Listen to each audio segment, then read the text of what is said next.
إن الحمد لله تعالى نحمده ونستعينه ونستغفره ونستهديه ونعوذ بالله من شرور أنفسنا ومن سيئات أعمالنا من يهده الله فلا مضل له ومن يضلل فلا هادي له ونشهد أن لا إله إلا الله وحده لا شريك له ونشهد أن محمدًا عبد الله ورسوله أرسله بالهدى ودين الحق ليظهره على الدين كله وكفى بالله شهيدا فصلوات الله وسلامه عليه. We begin by praising Allah subhanahu wa ta'ala. We praise Him because He is worthy of praise.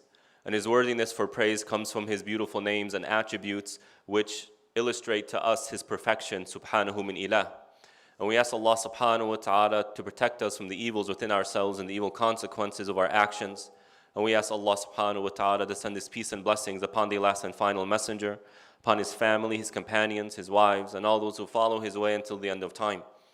يا أيها الناس اتقوا ربكم الذي خلقكم من نفس واحدة وخلق منها زوجها وبث منهما رجالا كثيرا ونساء واتقوا الله الذي تساءلون به والأرحام إن الله كان عليكم رقيبا يا أيها الذين آمنوا اتقوا الله وقولوا قولا سديدا يصلح لكم أعمالكم ويغفر لكم ذنوبكم ومن يطع الله ورسوله فقد فاز فوزا عظيما. We remind one another to be people of taqwa, and we ask Allah subhanahu wa ta'ala to make us among the muttaqeen. Ameen ya Rabbil Alameen. Amma ba'd.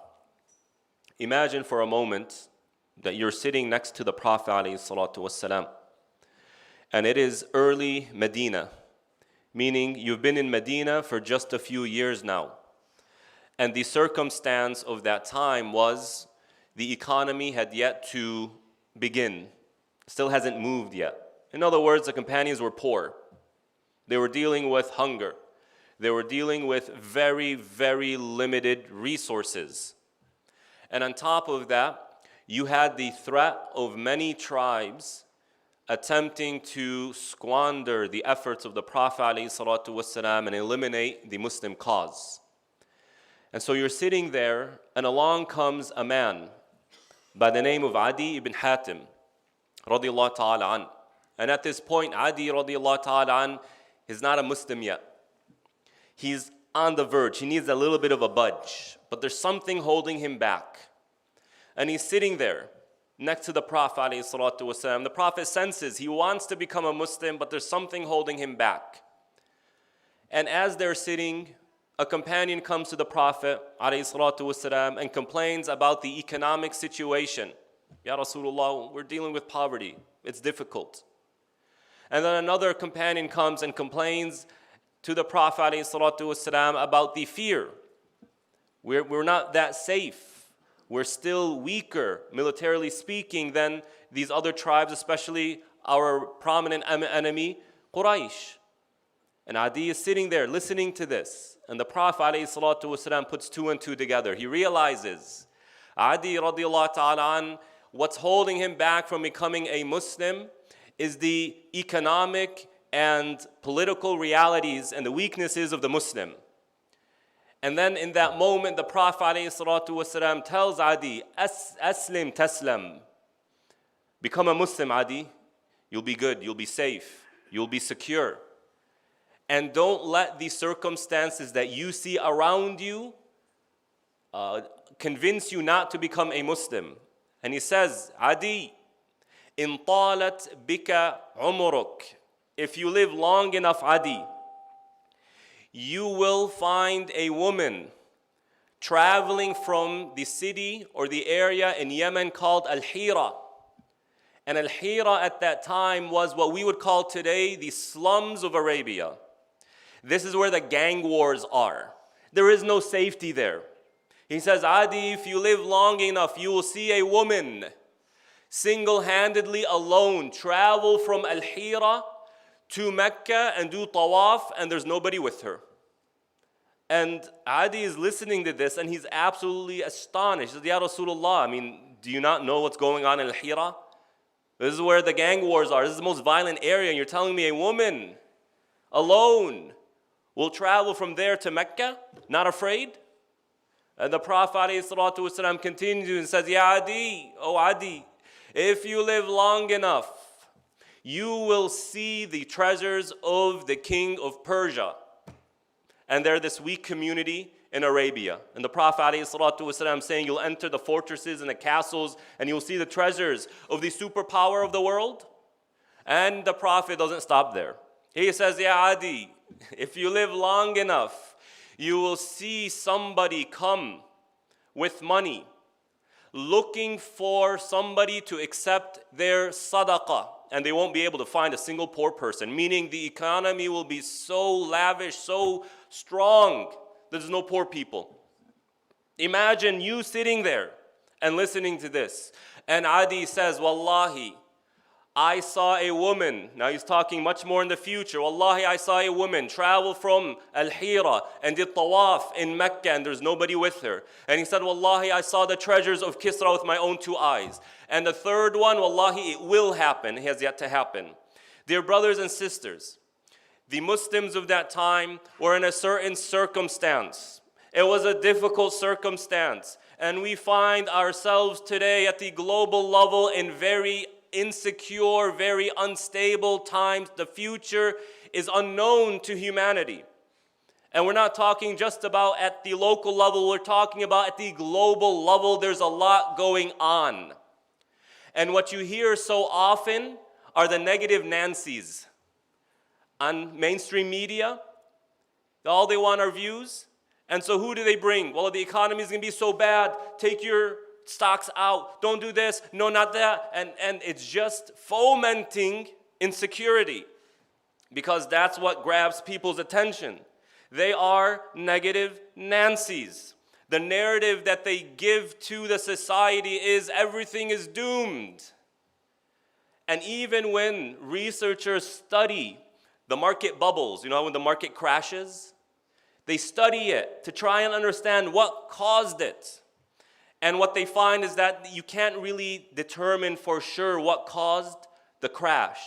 But what they say is always repeated is the heightened sense of fear that is promoted by mainstream media that causes people to act with fear or out of fear instead of rationality.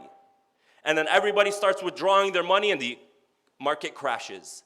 The negative Nancys. And the hypocrites during the time of the Prophet ﷺ were the same exact way. When the Muslims were being sieged by Quraysh, bottled, the economy is being strained, all roads in and out of Mecca cut off. The hypocrites would come and say, مَا وَعَدَنَ اللَّهُ وَرَسُولُهُ إِلَّا غُرُورًا. What Allah and His Messenger have promised, all of it is deception, it's lies. And they keep talking and they keep instilling fear and demoralizing the community that is negative Nancy. And Allah subhanahu wa ta'ala warns these type of people. لَإِن لَمْ يَنْتَهِ الْمُنَافِقُونَ وَالَّذِينَ فِي قُلُوبِهِمْ مَرَضٌ وَالْمُرْجِفُونَ فِي الْمَدِينَةِ لَنُغْرِيَنَّكَ بِهِمْ ثُمَّ لَا يُجَاوِرُونَكَ فِيهَا إِلَّا قَلِيلًا مَلْعُونِينَ أَيْنَمَا ثُقِفُوا أُخِذُوا وَقُتِّلُوا تَقْتِيلًا. Allah subhanahu wa ta'ala says, if the hypocrites and those who have a disease in their heart and those who are demoralizing the Muslim community, if they don't stop, Allah will punish them. And so, dear brothers and sisters, we need to understand that in the world today, with so much insecurity, so much instability, people are trying to get you to understand and accept their narrative. There's always a narrative out there. And in the Palestine conflict, there's a narrative. Israel wants there to be a narrative about Palestine and Palestinians. And that narrative means to dehumanize the Palestinian so that they can go about doing their atrocities. And part of their narrative is we're God's chosen people. We always hear this. We're God's chosen people. Okay, what do you mean by that? If you're God's chosen people, does that mean you can commit any crime with impunity? Is that what you are saying? Look at the narrative that they are giving. But look at the narrative Allah subhanahu wa ta'ala gives us to navigate this world. Allah subhanahu wa ta'ala, يَعِدُكُمْ مَغْفِرَةً مِّنْهُ وَفَضْلًا. Allah promises you forgiveness. He promises you bounty. Allah subhanahu wa ta'ala promises you if you call upon Him, He will answer. If you work hard, you will be rewarded for your work. Allah promises, سَيَجْعَلُ اللَّهُ بَعْدَ عُسْرِ يُسْرًا. Allah will make ease after difficulty. What is Allah doing for the Muslim, for the believer? Creating a narrative where tomorrow is a better day. Creating a narrative where you are worth something. Creating a narrative that He's here to assist you. But the opposite, the narrative of the shaitan, الشَّيْطَانِ يَعِدُكُمُ الْفَقْرَ وَيَأْمُرُكُمْ بِالْفَحْشَاءِ. Shaitan promises you, he tries to get this narrative where you'll be poor if you're a Muslim. If you practice this religion, you're going to be poor. If you practice this religion, you're going to be held back from being yourself. You're going to be looked down upon. You're going to be made fun of. That's the narrative he wants to give you. And no, dear brothers and sisters, the narrative that you feed yourself, you feed your children, you feed your community about anything will determine to them whether or not that cause is worth pursuing. So when Allah and His Messenger tell us tomorrow is a better day, even though today is unstable, even though today is difficult, even though tomorrow is uncertain, the narrative that they give us is tomorrow is a better day. Why? So that you can always see the value in pursuing the cause. No, dear brothers and sisters, between what the messenger promised Adi will happen, the safety, the security, the economic stability, the success, between the Prophet telling Adi this will happen until it actually happened, there were the apostate wars. There was a civil war between the Muslims. There were many battles between the Prophet, the Muslims, and Quraysh. It wasn't times of ease. It was difficult to get to that point. But imagine had the Prophet ﷺ told Adi, Wallah Adi man, the future, there's some tough times coming. There's some difficult times coming, Adi. If you come to Islam, you got to be ready to take on all these things. Would Adi have become a Muslim? No, because the narrative would have essentially told him, Wallahi, it's not worth it. But when the narrative became, oh, Adi, Islam is going to do great, wonderful things for this land, for the community, for humanity, Adi became a believer. So you have to sit and ask yourself, what kind of narrative am I giving myself? Am I telling my family? Am I telling my community? And let us focus for the remainder of this khutbah on the narrative that we should give non-Muslims about the Palestinian cause. Remember, it's all about the narrative. How do we want non-Muslims to see Palestine and Palestinians?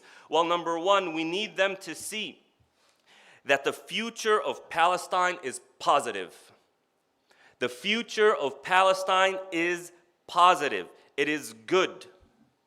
And to show you how rooted and ingrained this is in the mind of Palestinians and Muslims, look at how people of Gaza, people of the West Bank, people of Palestine don't leave their land.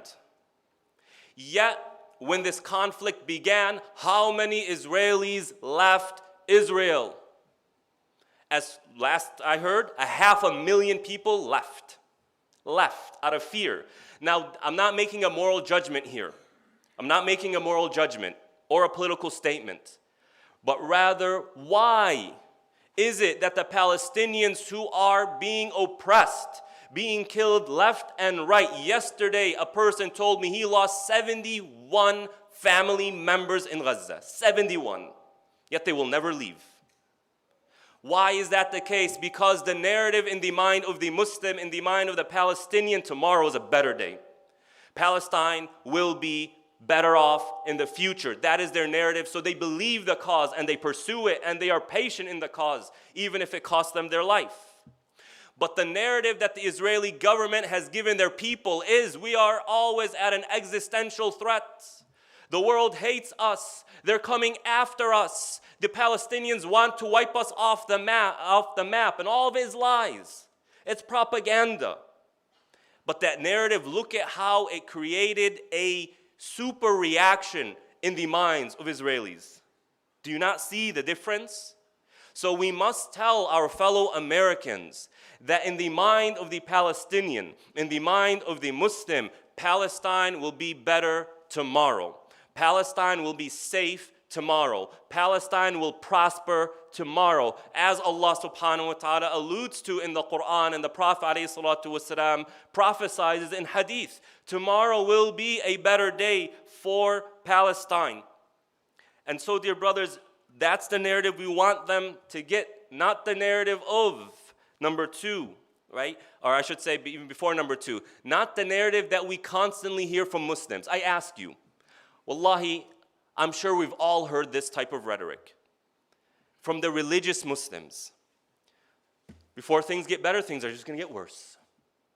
Haven't we all heard, wallahi, if I had $1 every time I heard this, from the time I was a kid till now, I'd have a lot of money.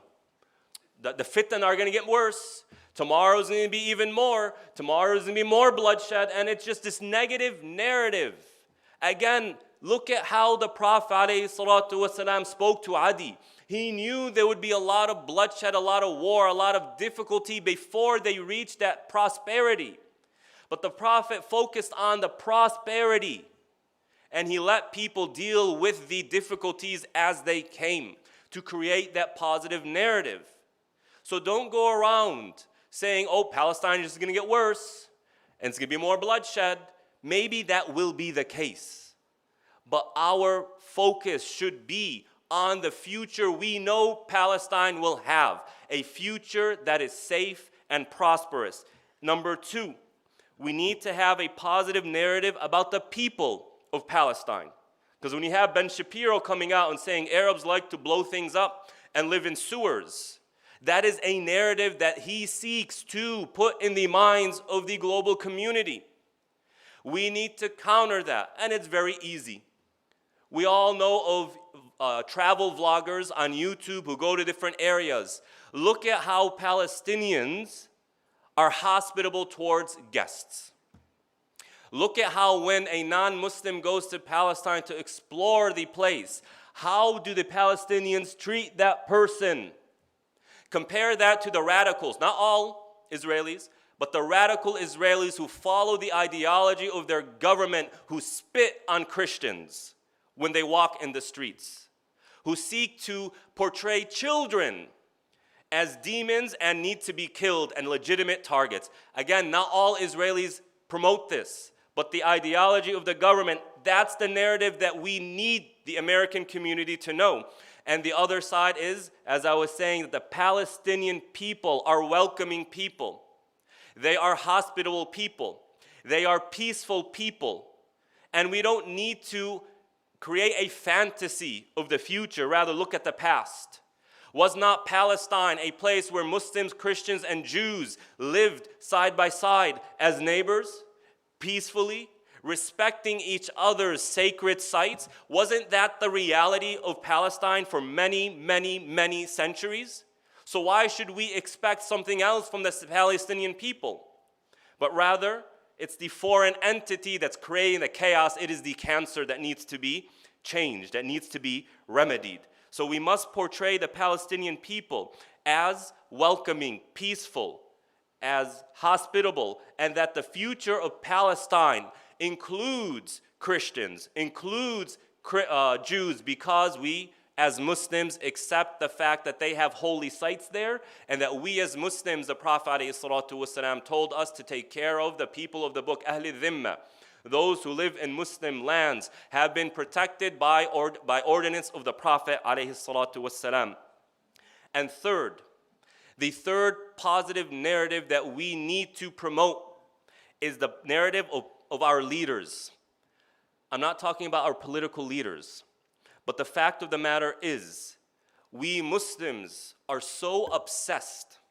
We're so obsessed with just criticizing Muslim leaders. Look, I'm not disagreeing with you that they're corrupt and they could be doing more and that they're terrible and they're part of the, I'm not disagreeing with you. But what benefit is there to continuously say it's because of our leaders and our leaders and our leaders, and once the leaders are gone and the leaders, it's just negative, negative, negative, Nancy. Yakhi, focus on something else. Salah ad-Din radiyallahu ta'ala an, rahimahullah ta'ala, Nur ad-Din rahimahullah ta'ala, they weren't exactly working with saints. They weren't exactly working when governments were, mashallah, so pristine and so pure. You had the Fatimids of that time. You had the same political problems that we see today in that time, yet they still did their work. And they weren't so fixed and obsessed over criticizing rulers and political leaders. Ya akhi, they did what they could. And Allah subhanahu wa ta'ala put barakah in what they were doing.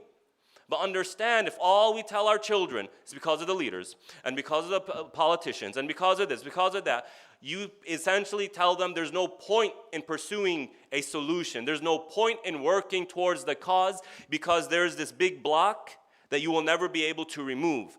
That's not the way the Prophet ﷺ taught us to engage situations.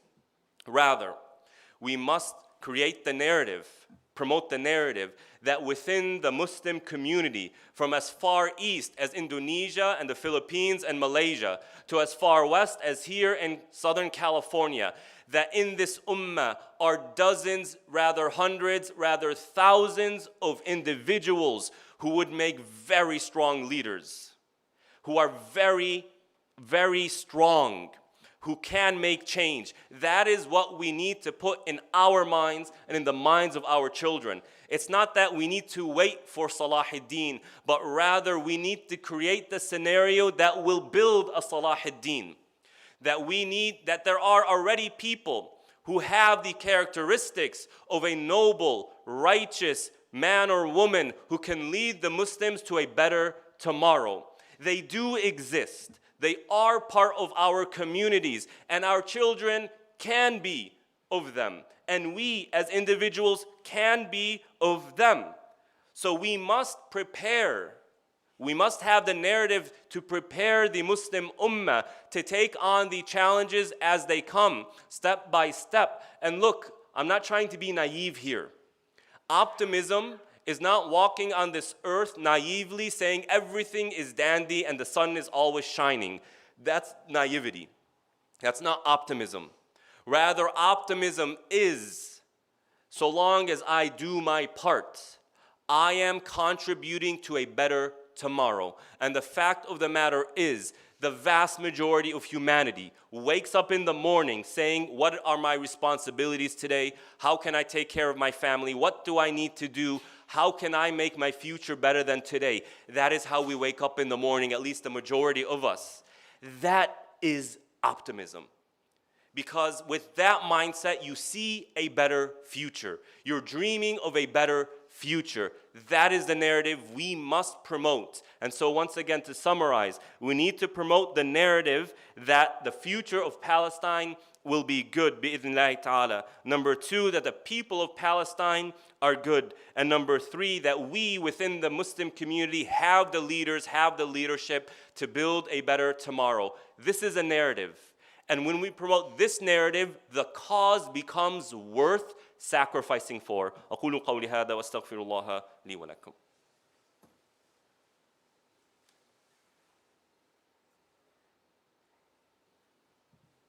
الحمد لله والصلاة والسلام على رسول الله أما بعد. Dear brothers and sisters, there's a lot of work to be done. And the fact of the matter is, what made the Muslim community in the time of the Prophet ﷺ prosper was not that they had everything they needed, all the resources they needed to make it happen. The Muslims started as one man, Rasulullah ﷺ. And by the time he passed away, when he did Hajjatul Wada', there was over 100,000 people with him for that Hajj. He started with nothing. But because Allah instilled in him through the Qur'an that positive narrative, His promises that he will succeed, that tomorrow is a better day, that Allah will support him, that truth will prevail, the Prophet saw the cause worthy of pursuing.